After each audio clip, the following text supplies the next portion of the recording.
மகரிஷி அவங்க 2000க்கு மேல கவிதைகள் எழுதியிருக்காங்க அப்படின்னு தெரியும். வெவ்வேறு தலைப்புகள்ல கவிதைகள் எழுதியிருக்காங்க. ஆனா சாதாரணமா ஒரு பொருளாதாரம், அரசியல், கல்வி, குழந்தை வளர்ப்பு, குடும்ப அமைதி அப்படின்னு அத பத்தி கவிதைகள் எழுதுறதுங்கிறது சரி. ஆனா மறைபொருள்கள், உயிர், மனம், அறிவு, தெய்வம் இத பத்தியும் கவிதைகள் எழுதியிருக்கார். எளிமையான தமிழ்ல எழுதியிருக்கார். அப்புறம் அந்த விளக்கங்கள் இதுவரைக்கும் யாரும் ரொம்ப குடுத்ததே இல்ல. மெய்ப்பொருள் அப்படின்னா என்ன? அப்படின்னு சொல்லியிருக்காங்க. மெய்ப்பொருள்னா, அது என்ன அப்படிங்கிறதெல்லாம் சொல்லியிருக்காங்க. ஆனா, அதுக்கு என்ன தன்மைகள்லாம் இருக்கு? அப்படிங்கிற விளக்கம்லாம் குடுத்ததில்ல. சாதாரணமா எடுத்துக்கிட்டா, உயிரினம் அப்படின்னு எடுத்துக்கிட்டா, அது உயிர். இருக்கிறனால தான் அத உயிர் உயிரினம் அப்படின்ட்டு சொல்றோம். ஓரறிவு தாவரங்கள்லேருந்து, ஆறறிவு மனிதர்கள் வரை எல்லாருமே உயிரினம். ஆனா, இந்த உயிர் பற்றிய விளக்கம் யாருமே ரொம்ப குடுத்ததே இல்ல. விஞ்ஞானத்துல உறுதிப்பட சொன்னதே கிடையாது. மருத்துவர்கள் உறுப்புகள் இயங்குறதுனால உயிர் இருக்குன்னு சொல்றாங்களே தவிர, ஆனா உயிர் எப்படி ஓடிக்கிட்டு இருக்கு? அது எப்படி செயல்படுது? அதனுடைய மையம் இருக்கா? அதனுடைய எது வந்து அதனுடைய ஆதாரம்? அப்படின்னு அந்த மாரி இதெல்லாம் ஒண்ணுமே சொன்னதில்ல. அதே மாரி வேதாந்திகள், அவங்களும் அத பத்தி சொன்னதில்ல. மெய்ஞானம் பற்றி நெறைய பேர் விளக்கியிருக்காங்க. இருந்தா கூட, அந்த உயிர பற்றின விளக்கம் தெளிவா வேதாத்திரி மகரிஷி அவங்க மாரி சொன்னதில்ல. ஆனா எப்ப இந்த உயிர் பற்றி தெரியுதோ, அப்பதான் வந்து வாழ்க்கை நல்லா இருக்கும் அப்டின்ட்டு சொல்றாரு. விஞ்ஞானம் உறுதிப்பட விளக்கிடாத, வேதாந்தம் தெளிவுபட கூறிடாத, மெஞ்ஞானம் உரை மூலம் உணர்த்திடாத மிக சிறந்த தத்துவம் உயிராம் தேர்வி. இஞ்ஞானம் மனித இனம் அடையும் போதே ஈதல் இசைப்பட வாழ்தல் இயல்பாய் உண்டாம். அஞ்ஞானம் என்னும் சொல்லை உலகில் உள்ள அகராதி அத்தனையும் விளக்கி நிற்கும் அப்டின்ட்டு சொல்றாரு. அதனால்தான் உலக நல வேட்புல கூட உலகிலுள்ள பொறுப்புடைய தலைவரெல்லாம் உயிரறிவை உள்ளுணர்வாய் பெறுதல் வேண்டும் அப்படின்ட்டு சொல்றார். அப்போ உயிர்ங்கிறது ஒரு மறைப்பொருள். அதுக்கப்புறம் மனம், உயிரின் படர்க்கை நிலையே மனம் அப்படின்ட்டு அதனுடைய விளக்கத்தை கொடுக்கிறார். அதுக்கப்புறம் என்ன சொல்றாருன்னா அறிவு. இந்த அறிவுங்கிறது என்ன? நம்ம எல்லாருமே சாதாரணமா இன்டெலிஜென்ஸ் புத்தி கூர்மை அப்படிங்கறது தான் சொல்றோம். ஆனா அந்த அறிவுலயும் வித்தியாசமா அதையும் சொல்றார். அது அப்புறம் பின்னாடி பார்க்கலாம். எத்தனை விதமான அறிவு நிலை இருக்குன்னு சொல்றார். ஆனா இந்த உயிர் வந்து அதனுடைய நிலைதான் அறிவு அப்படிங்கிறதுல இருக்கு அப்படின்ட்டு சொல்றார். நம்ம சாதாரணமா அறிவுனா புத்தி கூர்மை அப்படின்னு சொல்லி நல்ல அறிவு இருக்கு, அறிவு இல்ல அப்படின்னுட்டு வெவ்வேறு விதமா நம்ம வந்து மனிதர்களை பார்த்து கமெண்ட் பண்றது இருக்கு. ஆனா மகரிஷி அவர்கள் அந்த அறிவுனா என்ன அப்படிங்கிறத தெளிவா சொல்றார். ஆனா அந்த அறிவின் விளக்கம், அறிவின் செயல்பாடு, உடம்புல உயிர் இருந்தாதான் அதனுடைய பரிணாமம் இருக்கும். இல்லன்னா அத பத்தின ஒண்ணுமே கிடையாது. இதுதான் சொல்றார். உயிர் உடலில் தொடர்ந்து இயங்க உணர்ச்சி தோன்றும். உணர்ச்சியோ தொடர் நிகழ்ச்சி பலவாய் மாறி உயிர் சிறந்த அம்மலர்ச்சி மனமாய் ஆற்றும். உணர்ச்சியே அறிவிற்கு முதல் நிகழ்ச்சி. உயிர் என்றால் உணர்ச்சி நிலை பிண்டம் என்றாகும். உணர்ச்சியில்லா நிலையில் உயிர் விண்தான் தேர்வீர்.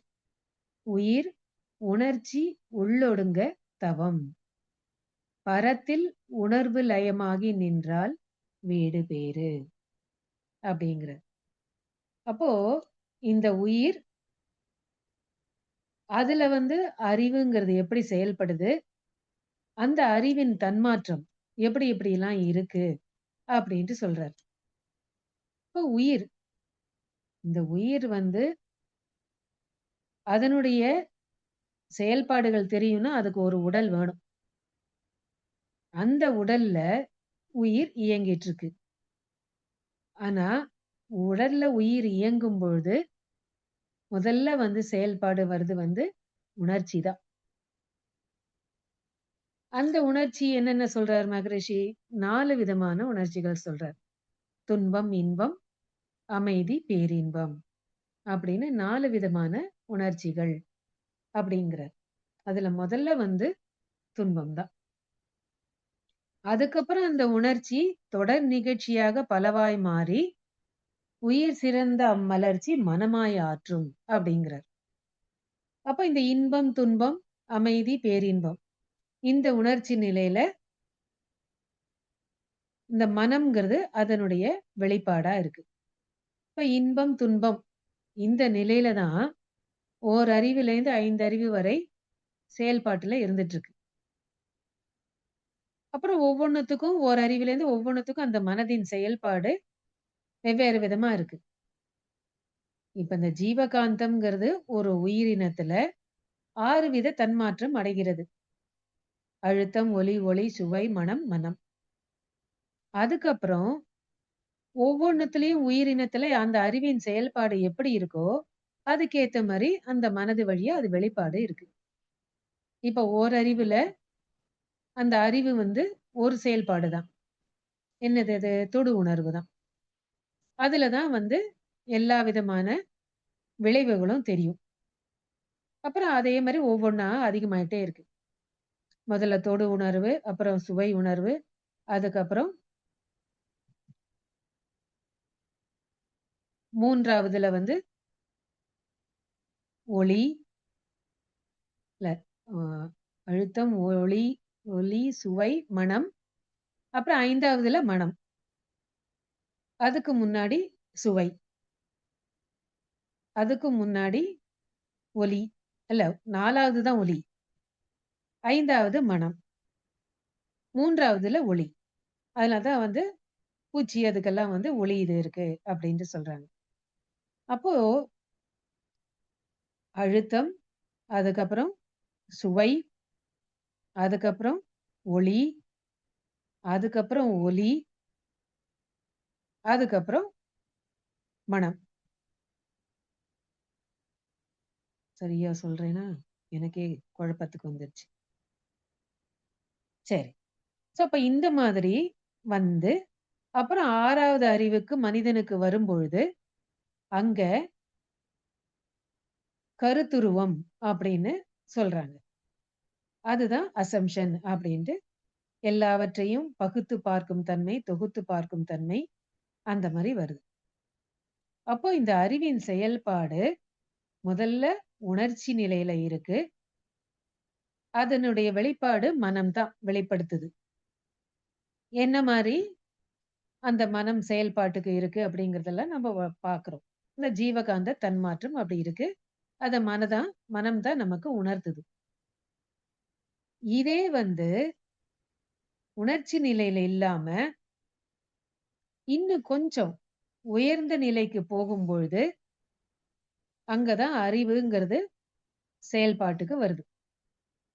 உணர்ச்சி நிலையில மனம் செயல்படும் பொழுது, செய்யக்கூடிய செயல்கள் எல்லாம் சரியான செயலே இல்ல.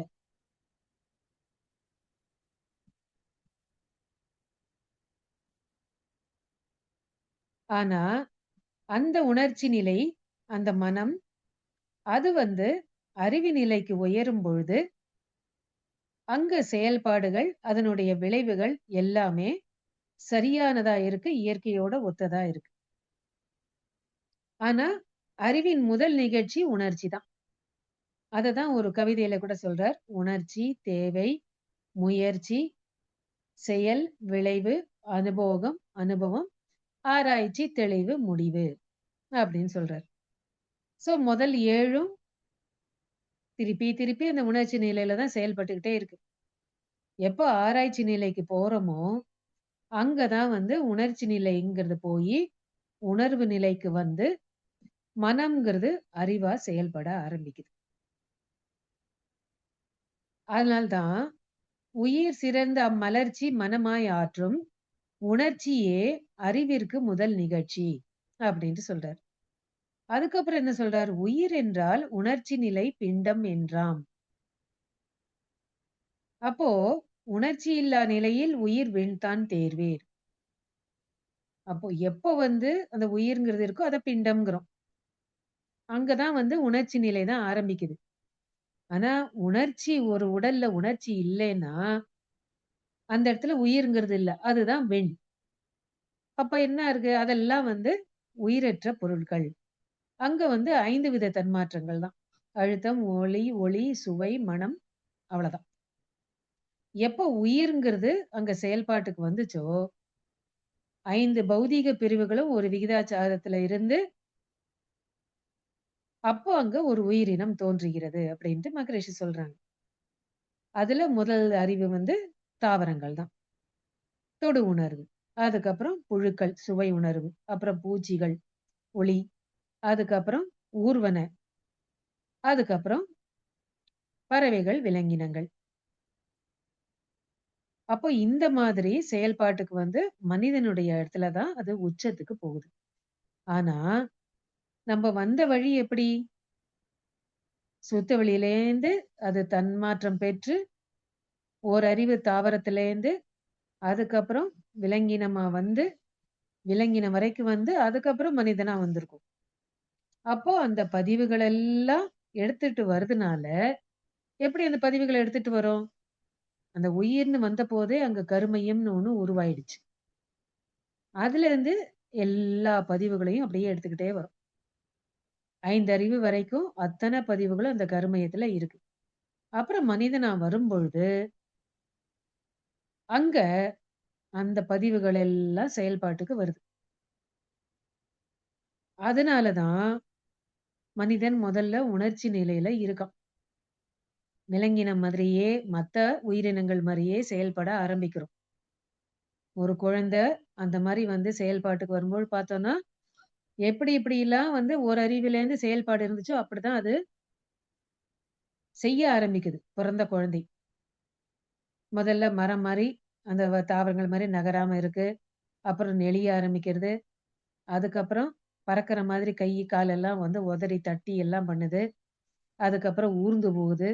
அதுக்கப்புறம் பறவைகள், விலங்கினங்க மாரி கொஞ்சம் கொஞ்சமா நடக்க ஆரம்பிச்சு, அதுக்கப்புறம் தான் மனிதன்கிற இதுல அதுக்கு விவரம் தெரிய ஆரம்பிச்சு, கேள்விகள் கேட்க ஆரம்பிச்சு, எது சரி, எது தவறுன்னு போக போக வருது. அப்புறமும் தவறுன்னு தெரிஞ்சதுக்கு அப்புறம் கூட, பழக்கத்துக்கு அடிமையாயி இருக்கிறதுனால, அதுலேருந்து வெளியில வர முடியாம, உணர்ச்சி நிலையிலேயே மனிதர்கள் செயல்பட்டுக்கிட்டு வரோம். அதனால தான் மகரிஷி என்ன சொல்றாங்க, அந்த மாதிரியே உணர்ச்சி நிலையில செயல்பட்டுட்டு வரும்போது, மனித உருவத்துல விலங்கினமா தான் நாம வாழ்க்கைய நடத்திக்கிட்டு வரோம். அந்த பதிவுகள் தான் நமக்குள்ள செயல்பாட்டுக்கு வந்துட்டு இருக்கு. அதுக்கேத்த மாரி தான் விளைவுகள் வருது. அதனால உணர்ச்சி நிலையில செயல்படாம, விலங்கின பதிவுகள், மத்த உயிரின பதிவுகள் வழியா வாழ்க்கைய நடத்திக்கிட்டு போகாம, உணர்வு நிலைக்கு வர வேண்டும்.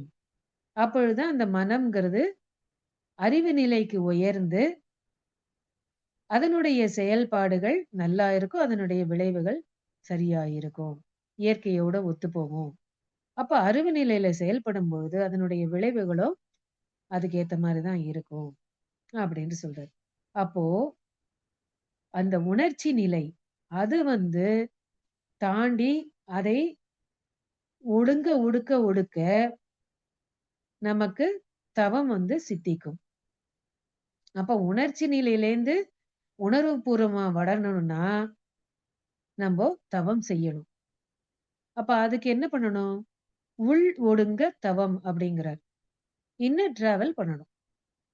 வெளியிலேருந்து புலன்கள் வழியா வெளியில பார்க்கிறத விட்டுட்டு, புலன்களை அடக்கி, அந்த புலன்களுடைய டைரக்ஷன உள்முகமா திருப்பி, நமக்குள்ள என்ன நடக்குது?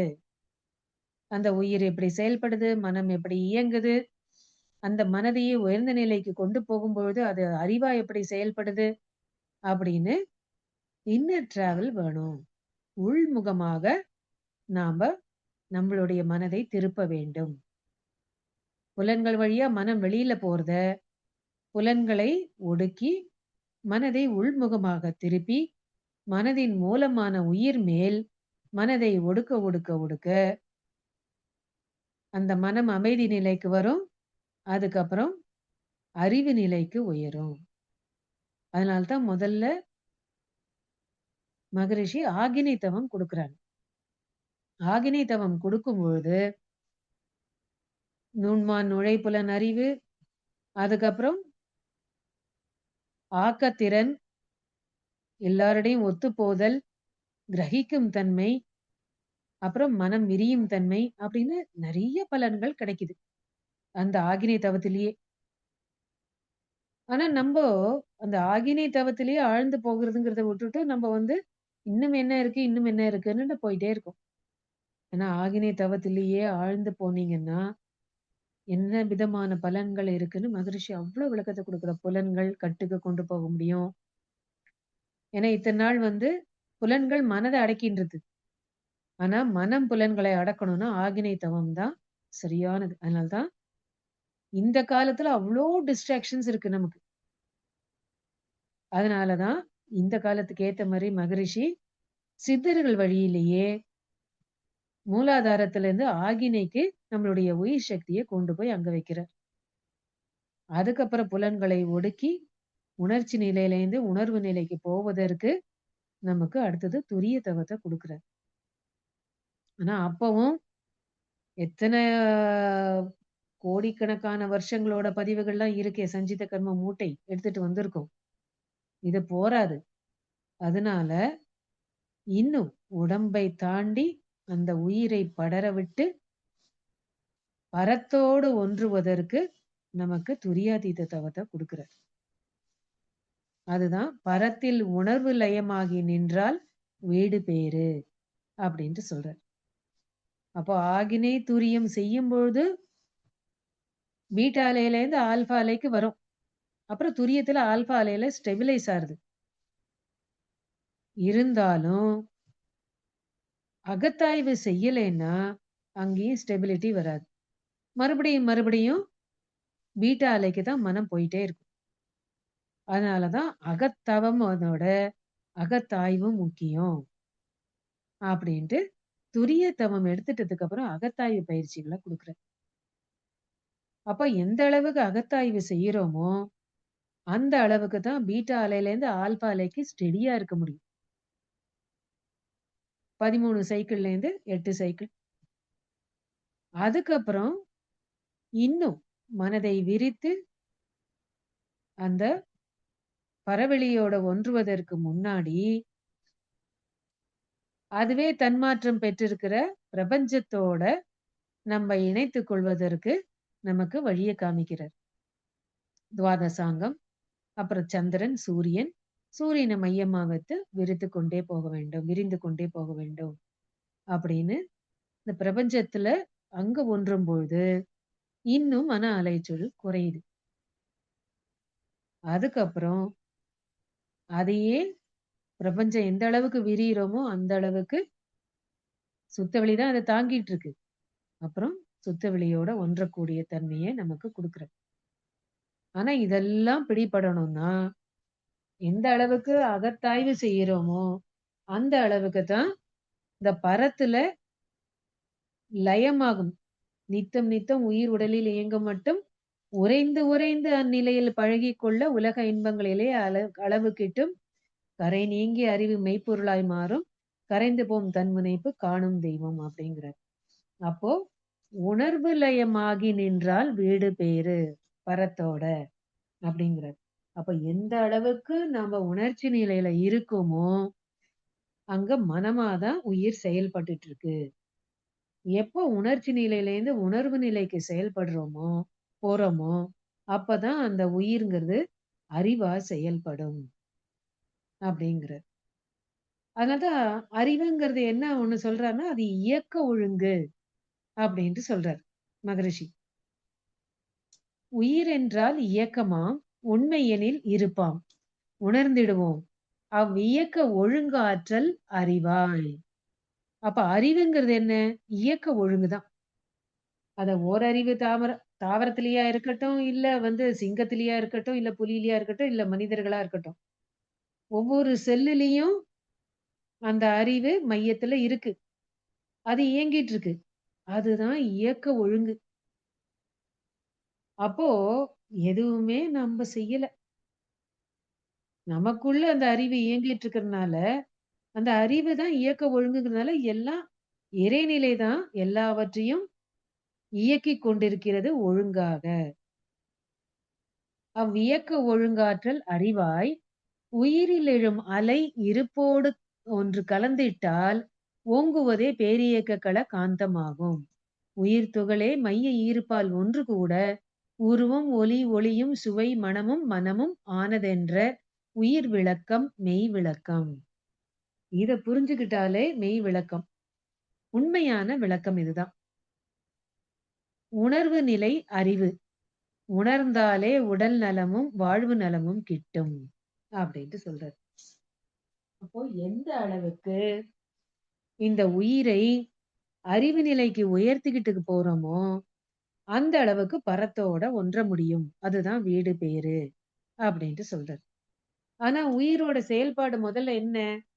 அதாவது அறிவோட செயல்பாடு முதல்ல உணர்ச்சி நிலைதான்.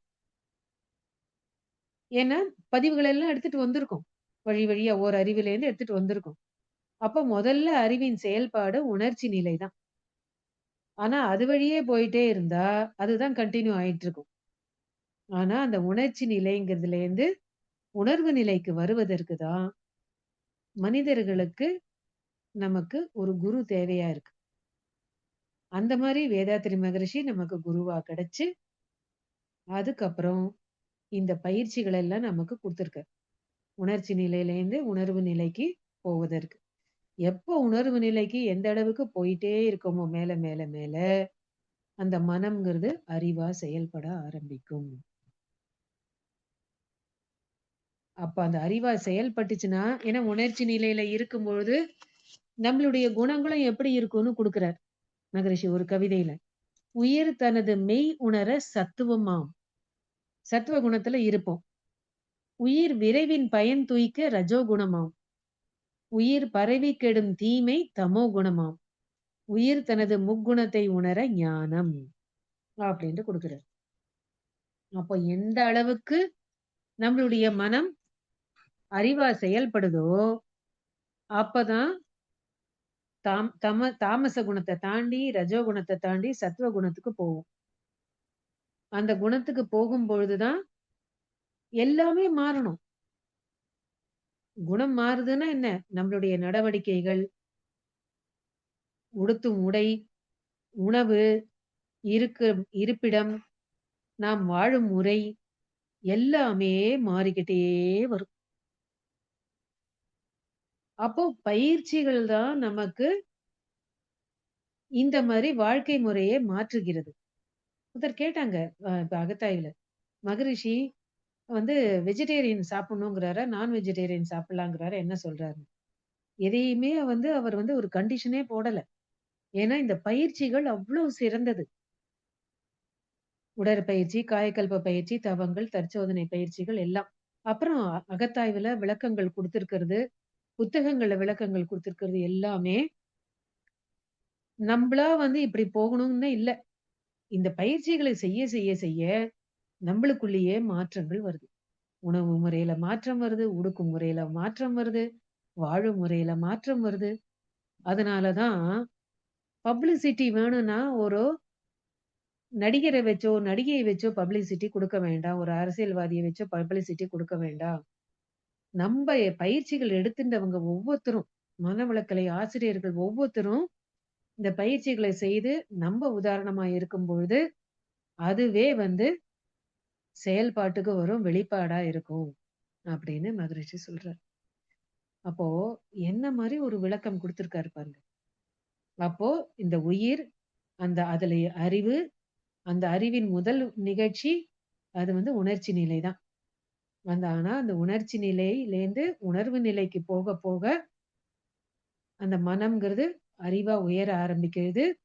அதோட நம்போ அறிவு நிலை எந்த அளவுக்கு உயர்ந்துகிட்டு போகுதோ, அந்த அளவுக்கு பரத்தோட ஒன்ற முடியும். அதுதான் வீடு பேறு. அப்படின்னு இந்த கவிதையில ரொம்ப அழகா மகரிஷி அவங்க விளக்கம் குடுத்திருக்காங்க. அனைவருக்கும் நன்றி. வாழ்க!